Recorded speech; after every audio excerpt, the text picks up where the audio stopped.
I was diagnosed with carcinoma and I was so shocked at that time and I felt कि बस यहाँ पे ज़िंदगी ख़त्म हो गई है। ऑपरेशन टेबल पे मैंने एक दुआ मांगी, अल्लाह ताला अगर मैं यहाँ पे मर जाती हूँ तो मुझे नहीं पता, आपने मुझे जन्नत में लेके जाना है, और अगर आज मैं यहाँ से बच के जाऊँगी तो आपने मुझे ऐसा ज़रूर बना देना है कि मैं आपकी जन्नत में जाने के काबिल हो जाऊँ। ऐसे था कि मैं रोज़ सुबह उठती थी और मैं कहती थी मैं क्यों उठ गई हूँ। इससे बेहतर तो ये था कि मतलब जब सब हो गया, ख़त्म हो गया, तो मैं भी मर जाती।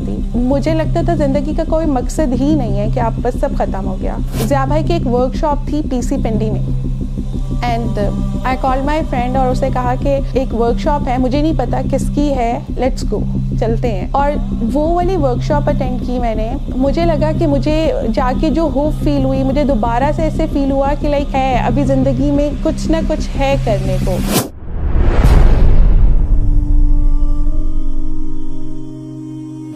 In 2012 I was diagnosed with carcinoma।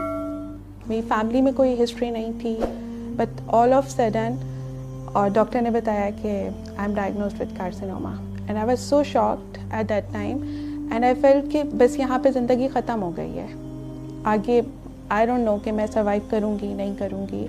And I remember operation table पे मैंने एक दुआ मांगी, अल्लाह ताला अगर मैं यहाँ पे मर जाती हूँ तो मुझे नहीं पता, आपने मुझे जन्नत में लेके जाना है, और अगर आज मैं यहाँ से बच के जाऊँगी तो आपने मुझे ऐसा ज़रूर बना देना है कि मैं आपकी जन्नत में जाने के काबिल हो जाऊँ। 1 महीने बाद मेरे ब्रदर इन लॉ की अचानक डेथ हो गई। हमारी पूरी फैमिली बहुत शॉक थी, बहुत यंग एज में उनकी डेथ हुई। मेरे मामू इज़ लाइक आवर फादर और उनकी 4 मंथ्स के बाद उनकी डेथ हो गई। एकदम से इन 6-7 मंथ्स में ऐसी चीज़ें उलट पलट रहीं कि मुझे समझ नहीं आया कि हुआ क्या है। ऐसे था कि मैं रोज़ सुबह उठती थी और मैं कहती थी मैं क्यों उठ गई हूँ। मतलब इससे बेहतर तो ये था कि मतलब जब सब हो गया, ख़त्म हो गया, तो मैं भी मर जाती। मुझे लगता था ज़िंदगी का कोई मकसद ही नहीं है कि आप बस सब ख़त्म हो गया। I remember right after 7-8 months तो ज़िया भाई की एक वर्कशॉप थी पीसी पिंडी में and I call my friend और उसे कहा कि एक वर्कशॉप है, मुझे नहीं पता किसकी है, लेट्स गो, चलते हैं। और वो वाली वर्कशॉप अटेंड की मैंने। It was like a life changing.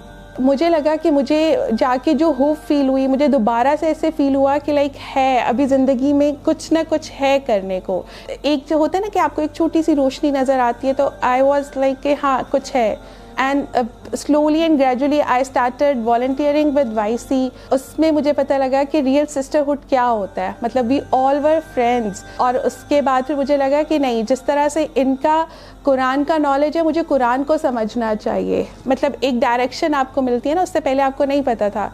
I started अल-हुदा और उसके बाद ऑल ऑफ सडन जैसे आपकी लाइफ होती है वो चेंज होना शुरू हो जाती है। कुरान को अंडरस्टैंड किया तो आई स्टार्टेड निकाब and obviously it was a big task for me, specially कि आप इतना अर्सा ऑफिस में आप विदाउट निकाब जा रहे हो, all of sudden you will start wearing निकाब और covering yourself, and obviously I got the remarks like क्या कार्टून बन के आ गई हो, और people like starting judging me with my niqab।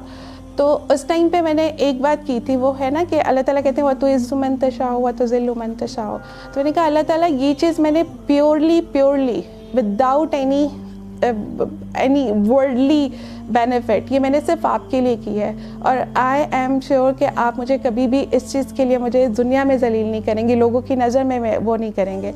And अल्हम्दुलिल्लाह सुम्मा अल्हम्दुलिल्लाह फॉर द टाइम, इतने साल गुजरने के बाद I am feeling like this is the pride for me, अल्हम्दुलिल्लाह। तो मुझे ऐसा लगा कि मेरी लाइफ एक ट्रैक पे आ गई। ऐसा नहीं था कि लाइफ के अंदर से परेशानियां ख़त्म हो गई थी, ऐसा कुछ भी नहीं हुआ था। बस ये हो गया था कि आपको लाइफ को हैंडल करना आ गया था कि लाइफ के अंदर ये जो टेस्ट एंड ट्रायल्स आते हैं, how to deal with them. पहले जो हम अल्लाह ताला से कंप्लेंट्स करते थे ना कि अल्लाह ताला ये क्यों हो गया, मैं ही थी, वाई मी वाली जो चीज़ थी वो चेंज हो गई कि अल्हम्दुलिल्लाह में कैसे हमारी जो कंप्लेंट्स थी वो अल्हम्दुलिल्लाह में चेंज हुई। सो आई फील कि लाइफ के अंदर जो सिचुएशन होती है, जो आपके फ्रेंड्स होते हैं उनका बहुत ही ना डीप इम्पैक्ट होता है आपकी लाइफ में। तो वाईसी में आके मुझे ये लगा कि जैसे आपके फ्रेंड्स जो हैं अराउंड पॉजिटिव इम्पैक्ट कैसे डालते हैं सिचुएशन हर लाइफ की, क्योंकि लाइफ इज़ अ टेस्ट।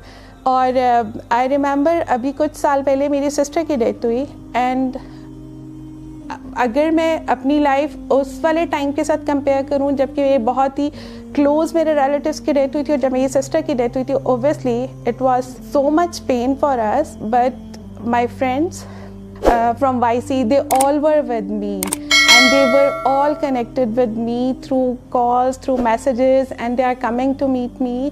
उस टाइम पे आपको किस तरह का वो जो मोरल सपोर्ट चाहिए होती है, तो आई फील कि अगर आज मेरी लाइफ में YC ना होता तो आई डोंट नो कि मेरी लाइफ कैसे होती।